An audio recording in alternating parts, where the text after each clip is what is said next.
All right, so now that we have a couple different types of energy, we can start to talk about the conservation of energy. So let's imagine that we have a completely isolated physical system. Now, these don't exist in real life, but again, remember simplified models. Imagine that, for example, there's a box and it has a bunch of balls in it, and the balls have positions and they have velocities, and they are completely isolated from anything outside the box.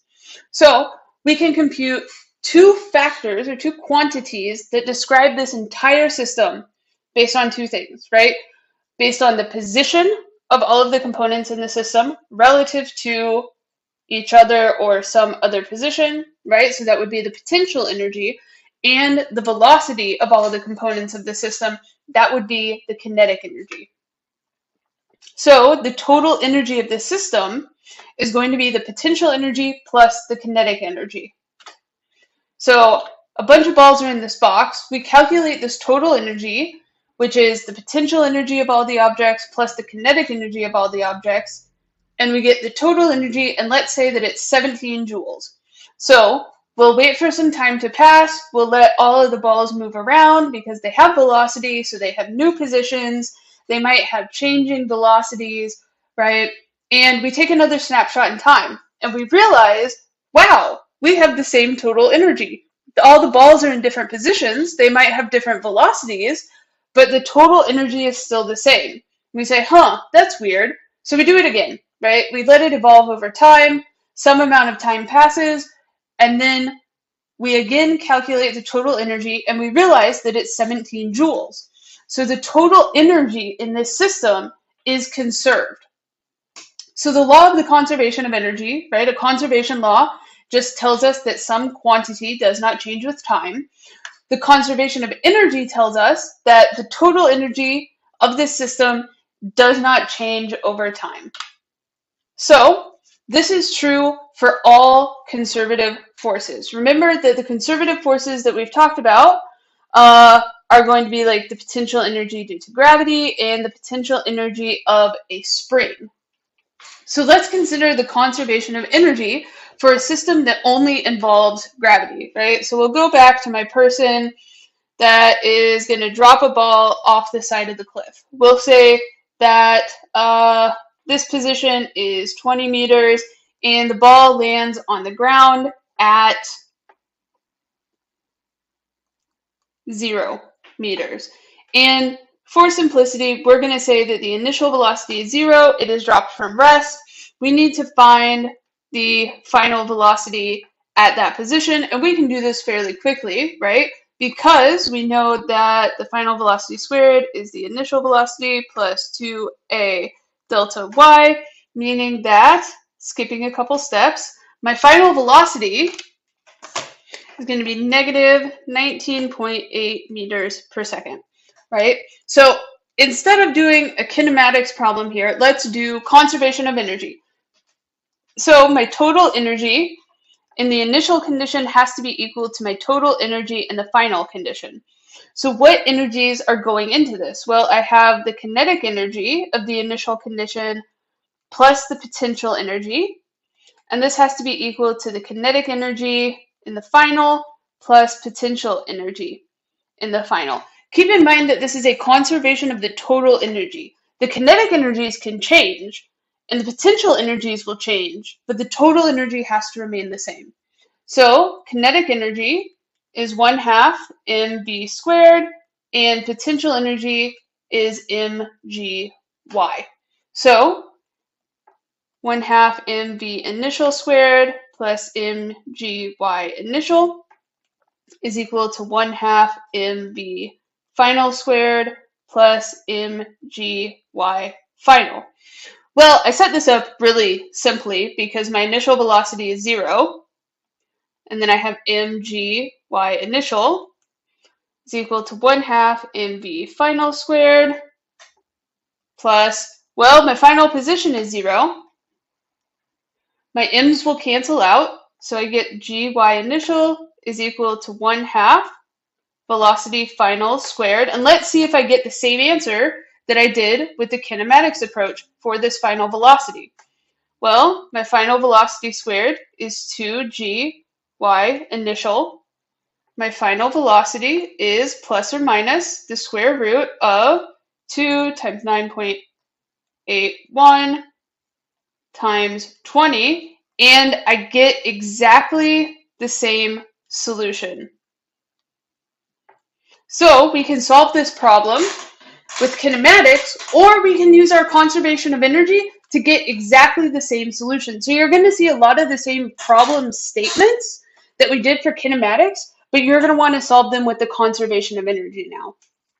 What if I have a spring, right? What if I have an object and it's attached to a spring, and let's say that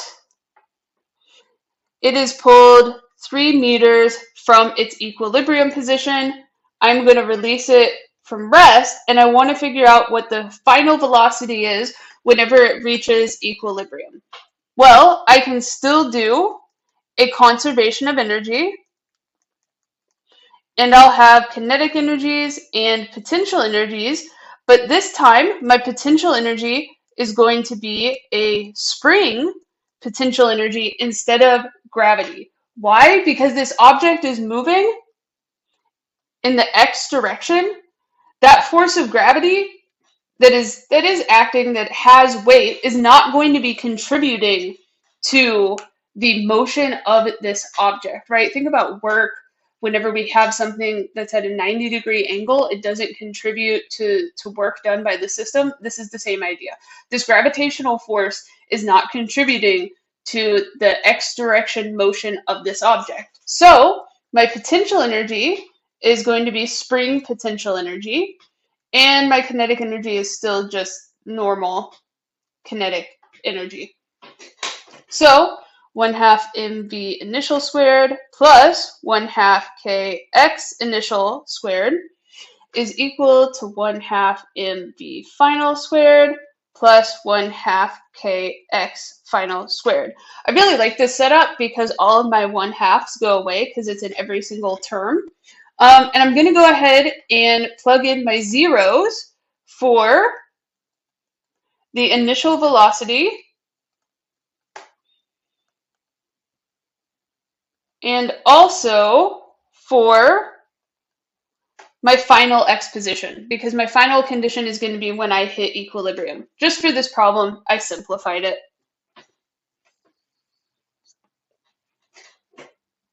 So I need to have a spring constant, so I'm just going to give us a spring constant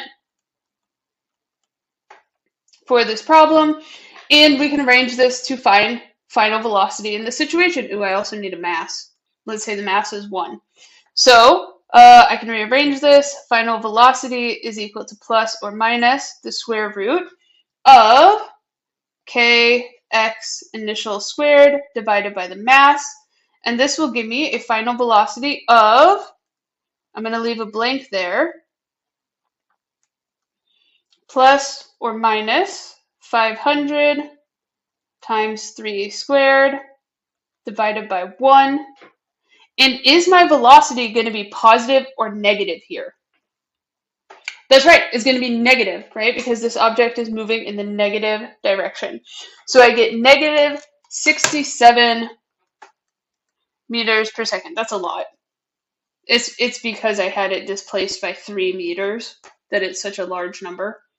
Now, something that trips people up is whenever I have a spring and I have gravity involved, right? So let's say I have a ball, it is going to drop from rest, and it is going to land on a spring and compress the spring.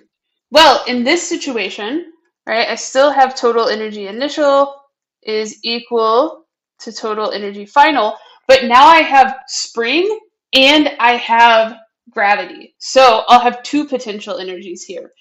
So I'll have kinetic energy initial plus the potential energy initial due to gravity plus the potential energy initial due to the spring is equal to kinetic energy final plus potential energy final due to gravity plus the potential energy final due to the spring. So this is a situation where choosing your y coordinate system can really, really simplify this. And it kind of depends on where we want our endpoint to be. And this is something that I'll discuss a lot more in class, but the general setup of this would be 1/2 mv initial squared plus mgy initial plus 1/2 kx initial squared is 1/2 mv final squared plus mgy final plus 1/2 kx, kx final squared. So what about non-conservative forces? We have a conservation of energy, but what do we do if there's a non-conservative force involved? Well, remember that potential energy can only be defined for conservative forces. Conservative forces like gravitational force, elastic or spring force, and also electric force. So there are a bunch of non-conservative forces. The main one being friction. So if there's non-conservative force such as friction, where does that kinetic and potential energy go? Well, it becomes heat. So the actual temperature rise of materials involved can be calculated. It can also go into something like the deformation of an object. So if friction is involved, the work that's done not only depends on like the starting and the ending point, but it also depends on the path that was taken. So the friction involved in a straight path is going to be very different than the friction involved in a curved path, and that has to be because the amount of time that these objects are rubbing against each other, we're losing more and more of the energy to heat. So example, you take your hands, you rub them together very slowly, little heat. We do it very fast for a longer amount of time. It gets hot, right? So the path that is taken is, the work done is path dependent. So conservative forces are path independent, meaning it doesn't matter how this object falls, as long as it gets from point A to point B, the potential energy due to gravity will be the same. But if something like friction is involved, it is path dependent, meaning how I get there actually matters. And so path dependent forces are not conserved. So what do we do in that case, right? So let's say that we have a block on a spring, but now this object is on like carpet, right? There's going to be friction involved. Well, I can say, right, that the work done total is going to be work done by conservative forces, like my spring, as well as work done by non-conservative forces, like the friction. And the total amount of work done, due to our work energy theorem, has to be equal to a change in kinetic energy. Well, the work done by my conservative force is going to be that negative change in potential energy due to the spring, plus I have some amount of energy or work that was done by that non-conservative force, and it's equal to my change in kinetic energy. So the work done by a non-conservative force is equal to my change in kinetic energy plus my change in potential energy. So let's break this out, right? So work non-conserved is equal to kinetic energy final minus kinetic energy initial plus potential energy final minus potential energy initial. If I move this over, I get kinetic energy initial plus potential energy initial plus work non-conserved is equal to kinetic energy final plus potential energy final. I now have this new term that involves work done by forces such as friction. So why does it appear on the left-hand side? Well, this is the initial condition for my whole system. This is energy that is going to be lost throughout this process. It's going to be lost generally to thermal energy. So it's not going to appear on the right-hand side of this equation because it is gone. It has been lost from the system. It can never be recovered. So one thing I want to point out is a problem-solving strategy and choosing between different approaches to solve a problem. We looked at how there can be the same types of kinematic problems that we already solved presented in a conservation of energy scenario. If you know that we're studying conservation of energy, you need to solve the problem with conservation of energy. Yes, you can do it with kinematics, but physics is not always about getting the number, right? It's about showing the method and the relationships. And so you want to focus on the conservation of energy relationship. Another thing I want to point out is that there are some problems that can be solved using energy conservation as well as Newton's second law. So Atwood's machine is a great example of this, right? We have done problems where you want to find the acceleration of the block, but now you may be asked to find something like the velocity of the block. So forces, mass times acceleration. If it's asking for acceleration, you want to use Newton's second law. If instead it's asking you to solve for velocity, because kinetic energy has the velocity term, you're going to want to use the conservation of energy for those problems.